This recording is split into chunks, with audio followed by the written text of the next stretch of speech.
আলহামদুলিল্লাহ আলহামদুলিল্লাহ আলহামদুলিল্লাহ আল্লাহ পাকের প্রতি লাখ লাখ শুকরিয়া যে মহান রব্বুল আসসালামু আলাইকুম।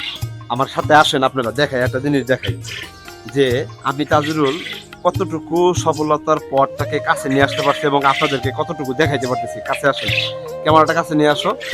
আলহামদুলিল্লাহ মনে হয় আজকে আমার এই জোড়াটা বাচ্চা বের করার কথা, তবে এদের যে সিমটম, ওরা যে মালসায় বসে রয়েছে, ডিমপাড়া হাড়িতে বসে রয়েছে, এই সিমটম থেকে মনে হইতেছে যে আলহামদুলিল্লাহ বাচ্চা বের হয়ে গেছে।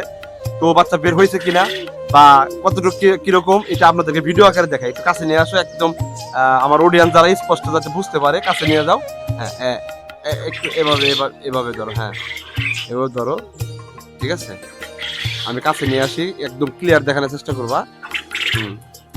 আলহামদুলিল্লাহ দেখেন, ক্যামেরাটা আমি ধরতেছি, ঠিক আছে। ও মাশাআল্লাহ মাশাআল্লাহ, দেখেন দেখেন ভিউয়ার্স, যারা আপনারা আমাকে চেনেন এবং জানেন, কবুতর কেন্দ্রিক যারা ভালোবাসা নিয়ে চলতেছেন, দেখেন আলহামদুলিল্লাহ আলহামদুলিল্লাহ আলহামদুলিল্লাহ আল্লাহ পাকের প্রতি লাখ লাখ শুকরিয়া যে মহান রব্বুল আলামিন এরকম আপনার হচ্ছে হলো যে রেজাল্ট বা এরকম একটা আশা আকাঙ্ক্ষার ফলাফল আল্লাহ তাআলা যে দেয়।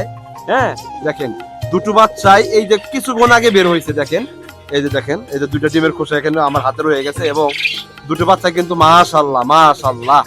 তো আপনারা যারা বেসিক্যালি কবুতর পালন করেন, এই কবুতর পালন করতে গিয়ে অনেক সময় কবুতরের এরকম রেজাল্ট বের করতে পারেন না, তাদেরকে আমি এই কথাটা বলতে চাই, যেটা হচ্ছে যে ভাই, কবুতর পালন আসলে মেডিসিন যে কবুতর পালনের সব তা কিন্তু না। হ্যাঁ, সব থেকে বড় কথা হলো যে আপনি ম্যানেজমেন্ট, আপনি যত ভালো ম্যানেজমেন্ট আপনার কবুতর খামারে আপনি দিতে পারবেন, তত ভালো রেজাল্ট কিন্তু আপনি বের করতে পারবেন। দেখেন, অরিজিনাল মাস্টার পেয়ার কবুতরের বৈশিষ্ট্য হলো এরকম যে এরা কিন্তু নিজেরাই ডিম পারবে, সেই ডিমে নিজেরাই খুব সূক্ষ্মভাবে তা দেবে, সেইভাবে তা দেওয়ার পরে একটা সময় পরে 17 থেকে 18 দিন পরে কিন্তু যেরকম জোড়ায় জোড়া বাচ্চা বের করবে। এটা হলো একটা মাস্টার পেয়ার বা 100% মাস্টারফুল একটা কবুতরের জোড়ার বৈশিষ্ট্য। তারা কিন্তু ডিম বাচ্চা করার জন্য অনেক বেশি অ্যাগ্রেসিভ থাকে, আগ্রহ প্রদান করে। তার কারণটা হইতেছে যে ভাই দেখেন, এখানে দেখেন আমি যে বাচ্চাটার কাছে আসছি না, কি পরিমাণ আঘাত দেখেন যে আমার করতেছে, দেখতে পারতেছেন আপনারা যে কি পরিমাণ আঘাত আমার করতেছে, মানে ওই বাচ্চার কাছে যেতে দিতেছে না। এটা হলো একটা অরিজিনাল ব্লাড লাইন বা মাস্টার পেয়ার কবুতরের বৈশিষ্ট্য থাকবে এরকম।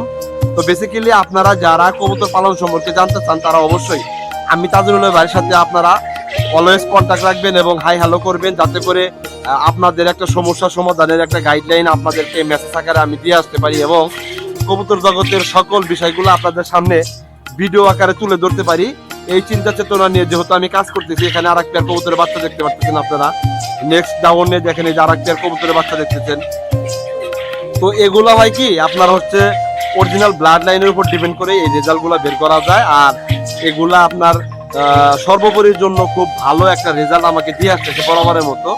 তো আপনারা চাইলেও কিন্তু এই লেভেলের কবুতরগুলা লালন পালন করে প্রপারলি একটা গাইডলাইনের মাধ্যমে কিন্তু এরকম ডিম বাচ্চা পাইতে পারে। তো আজকে ভিডিওটা এখানে শেষ করি, নতুন ভিডিওতে আবার আপনাদের সামনে চলে আসবো ইনশাআল্লাহ। ভালো থাকবেন সবাই, আসসালামু আলাইকুম।